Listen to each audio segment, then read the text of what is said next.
Mesdames et messieurs, mes chers concitoyens, le président de la République a réuni aujourd'hui en fin d'après-midi un comité de clowns, d'astrologues et de joueurs de flûte à bec pour un apéro scientifique d'urgence afin de discuter, au regard de la situation actuelle, d'un tout nouveau protocole sanitaire. À compter du mardi 32 février à 26h75, les écoles seront entrouvertes. L'accès se fera en crabe, dans les conditions normales de 50 élèves par classe, en respectant toutefois une distanciation de 15 mètres entre chaque individu, le port du masque étant également renforcé par celui d'un collier de gousse d'ail que le personnel éducatif et les enfants devront garder toute la journée. Les commerces dits non essentiels seront dans l'obligation d'ouvrir 24 heures sur 24 et 7 jours sur 7, mais ne pourront évidemment pas accueillir de public. Concernant les activités extrascolaires, les sports de balle ne dépassant pas la taille d'une pastèque resteront praticables à la condition de ne jamais entrer en contact avec le ballon. Les jeux de raquettes seront quant à eux autorisés avec des moufles.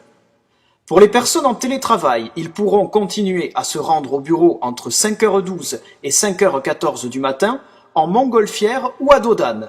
Les dromadaires seront tolérés pour les territoires d'outre-mer.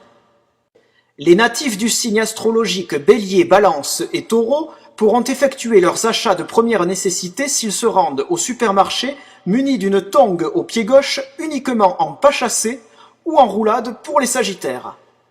Pour les personnes nées entre 1834 et 1956, une année bissextile, qui souhaiteraient promener leur canard après 23h30, ils devront se munir d'une dérogation signée par le pape ou la Sainte Vierge. Par ailleurs, dans un souci d'apaisement, la chanson de Serge Lama « Je suis malade » sera retirée des programmations radiophoniques et des plateformes de téléchargement. Les fans du chanteur seront, quant à eux, placés immédiatement en garde à vue, et ce jusqu'à nouvel ordre. Enfin, en ce qui concerne le vaccin, au vu de la pénurie actuelle, il a été décidé que celui-ci serait remplacé par la protection d'un marabout en téléconsultation sous la forme d'un mail magique dont le contenu devra être récité à la pleine lune par tous les Français qui le souhaitent. Des traductions de la formule en anglais et en zoulou seront également disponibles pour se protéger contre les variantes du virus.